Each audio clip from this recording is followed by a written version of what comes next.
Halo semuanya, bertemu lagi dengan saya di sini. Pada hari ini saya akan bahas tentang fungsi dan kedudukan bahasa Indonesia. Jadi, tonton terus video ini sampai selesai.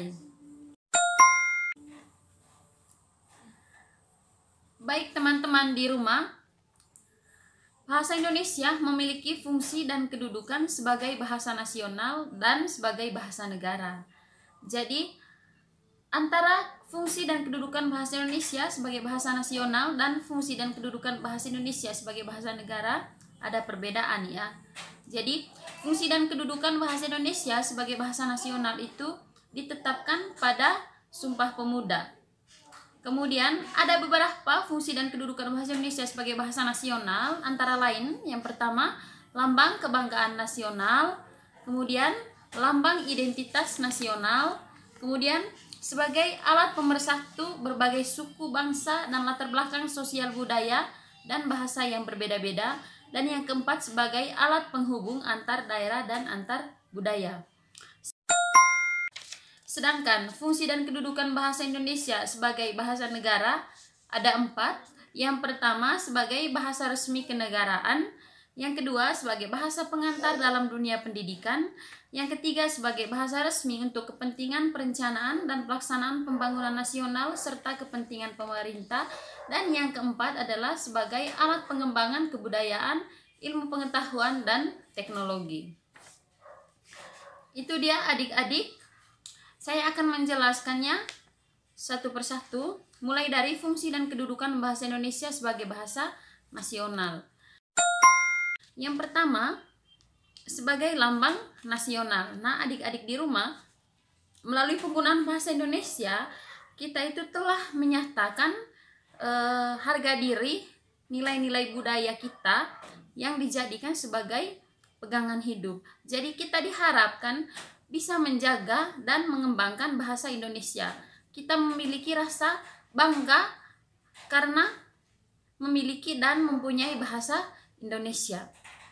Karena bahasa Indonesia ini dibentuk satu-satunya untuk mempersatukan berbagai suku dan berbagai keanekaragaman di Indonesia. Kemudian fungsi yang kedua, sebagai lambang identitas nasional. Nah, adanya bahasa Indonesia menjadi identitas bagi kita warga negara Indonesia bahwa kita berasal dari Indonesia.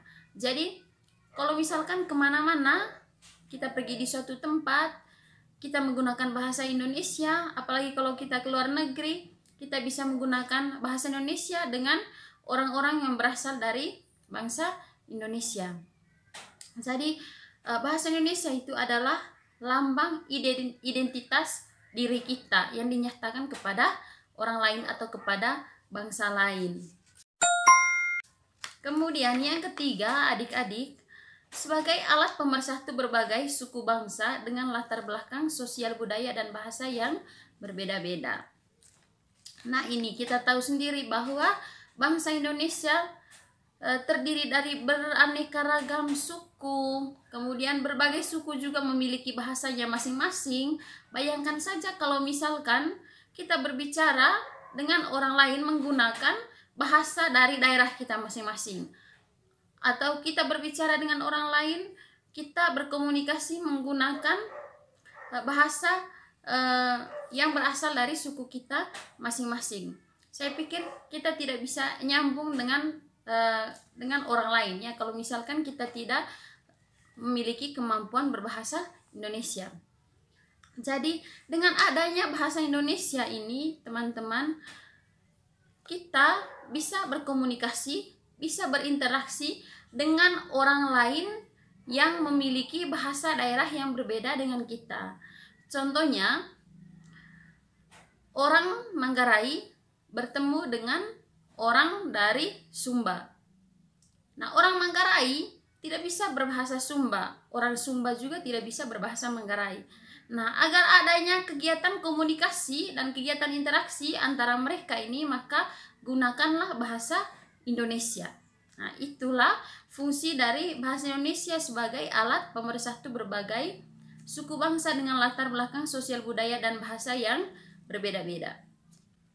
Kemudian yang keempat, sebagai alat penghubung antar daerah dan antar budaya. Masih ada hubungan dengan contoh saya sebelumnya tadi ya. Nah, sebagai alat penghubung antar daerah dan antar budaya, adanya bahasa Indonesia dapat menghindari berbagai kesalahpahaman.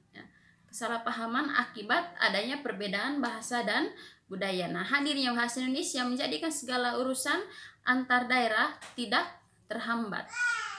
Gitu. Kemudian itu adik-adik, itu tadi penjelasan dari 4 fungsi dan kedudukan bahasa Indonesia sebagai nasional. Ingat bahwa fungsi dan kedudukan bahasa Indonesia sebagai bahasa nasional itu ditetapkan pada Sumpah Pemuda. Kemudian berikutnya, fungsi dan kedudukan bahasa Indonesia sebagai bahasa negara. Nah, fungsi dan kedudukan bahasa Indonesia sebagai bahasa negara ini adik-adik itu ditetapkan pada Undang-Undang Dasar ya. Kalau yang tadi itu pada Sumpah Pemuda, sedangkan yang sekarang fungsi dan kedudukan bahasa Indonesia sebagai bahasa negara itu ditetapkan pada undang-undang. Yang pertama sebagai bahasa resmi kenegaraan. Artinya berbagai kegiatan resmi kenegaraan menggunakan bahasa Indonesia. Kemudian yang kedua sebagai bahasa pengantar dalam dunia pendidikan. Nah, seperti yang kita lakukan sekarang. Pada saat guru atau dosen menjelaskan materi, pada saat siswa dan mahasiswa juga menjelaskan materi itu menggunakan bahasa Indonesia. Jadi bahasa Indonesia adalah bahasa resmi dalam dunia pendidikan. Kemudian yang ketiga, bahasa resmi untuk kepentingan perencanaan dan pelaksanaan pembangunan nasional serta kepentingan pemerintah. Jadi dalam dunia pemerintahan juga bahasa Indonesia adalah bahasa resmi. Untuk semua jenis berkas-berkas resmi atau kegiatan-kegiatan resmi itu menggunakan bahasa Indonesia. Begitu juga dengan segala hal yang sifatnya formal dalam perencanaan dan pengembangan nasional pemerintah di tingkat daerah, tingkat kabupaten, dan sebagainya. Kemudian berikutnya yang terakhir, alat pengembangan kebudayaan, ilmu pengetahuan, dan teknologi. Nah, sebagai alat pengembangan kebudayaan, teman-teman, bahasa Indonesia ini memiliki peranan yang sangat penting.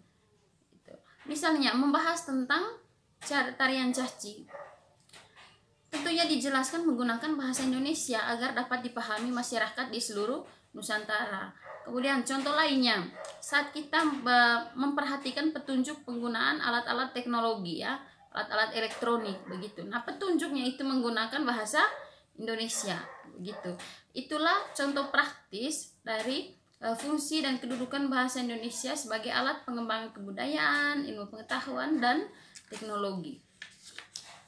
Oke adik-adik di rumah, itu dia penjelasan singkat tentang fungsi dan kedudukan bahasa Indonesia baik sebagai bahasa nasional maupun sebagai bahasa negara. Apabila ada hal yang kamu tanyakan, silahkan beri pertanyaan di kolom komentar. Sekian dan terima kasih. Sampai bertemu pada video-video selanjutnya.